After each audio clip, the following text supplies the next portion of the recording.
Greetings my friends. I am Adamu of the monadic entity of the Pleiadian civilization brought to you through Zingdad.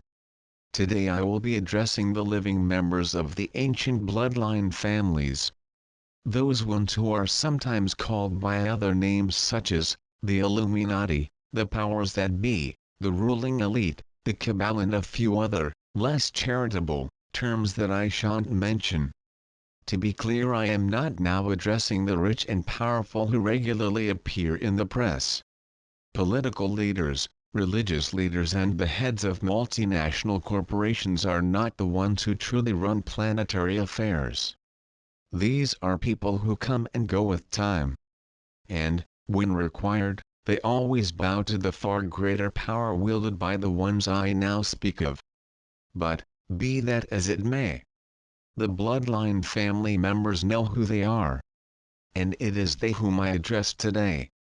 Though I do suspect that this open letter will be of great interest to many others besides. It is intended, especially, that starseeds and lightbringers take note of this communique. So here it begins, an open letter to the members of the ancient bloodline families.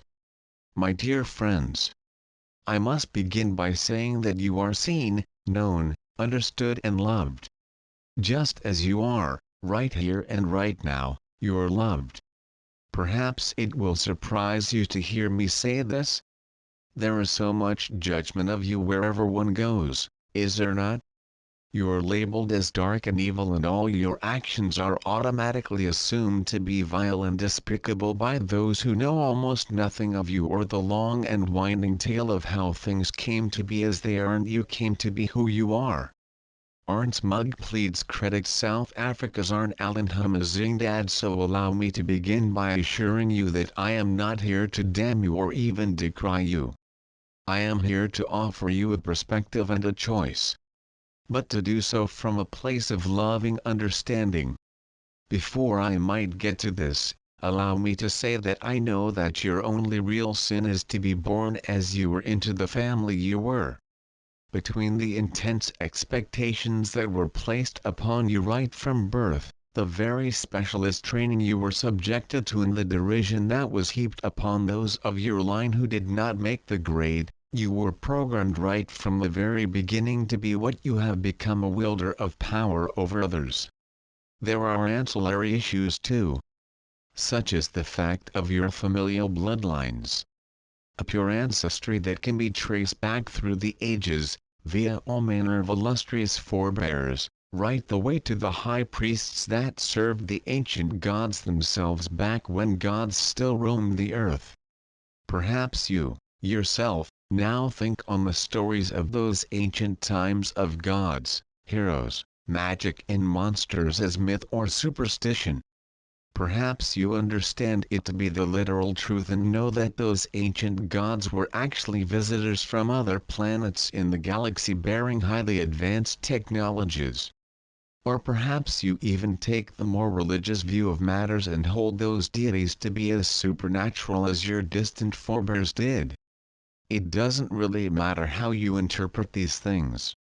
What matters is the incontrovertible evidence of the powerful ancient truths that were given to your forebears and that have been passed down through the generations, which have allowed you to rule over the rest of humanity. Not all of humanity, mind. There have always been groups, peoples and nations that have been beyond your grasp. But you have been told that it is your birthright, your responsibility and your privilege to rule over the whole planet and all upon it. And you have believed that. And it has certainly seemed to be true. The ancient teachings that have been placed in your hands have served you and those like you very well indeed. As has your cunning. Those amongst you who rise to the top are nothing if not brilliantly canny. You have used the advantages placed in your hands very, very astutely. Firstly for your own benefit, it is true. Then for the benefit of your family and to ensure the continued ascendancy of your familial line. Then in service of your family's contractual agreements with other bloodline families. And finally, in consideration of the custodial role you have played over the rest of humanity. As matters stand, humanity today is largely blithely unaware of the role you have played or indeed of your existence. And this is the way you like it. No mom can arrive at the castle gates bearing pitchforks if they don't even know that you exist. So you play your games of power and control from the deep shadows. You cunningly obfuscate your activities. And you slowly expand your reach into every sphere of power and control over all of humanity. And when the sheep stray, you use guile and skill to reclaim the power of direction over them. Perhaps a little war here or there. Or even a very big one. Perhaps a revolution. Perhaps a crash in the stock market. Perhaps even an outbreak of disease. Or a terrorist attack. Or a tsunami of immigrants to give the populace something to fear. Or, of course, there are always the ever-popular bread and circuses. You have certainly made sure that your control of the entertainment industry is ironclad. And there are all manner of complex social nets that you use to make the populace docile and dependent on their government and therefore upon you. And all such activities are each just a part of your playbook that you use to maintain and increase the control you wield over humanity. You have learned, of course, to offer the sheep the pretense of control over their own destiny. But you know that the real power lies always in your hands. Since no matter how they vote, how they revolt, how they machinate, you and your ilk always get what you want in the end. You have managed a number of glorious victories over the years. Perhaps your crowning achievement is to own the planetary money supply. A nifty trick, I must say. And right now you so almost own it all. And he who owns the money of the world, owns the world. Is it not so? And you have also crafted it so that all the elected officials that the human flock believe to have the power, must dance when you pull upon their strings. They have become as puppets to your will. Almost all of them. And those that will not willing dance for you, are removed. Or they are shown a film reel of a brave and proud president.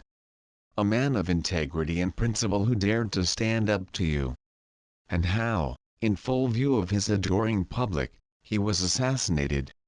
All this, just before he could begin to undo your power over the money supply. In the end, all political leaders do your bidding or they are simply swept away.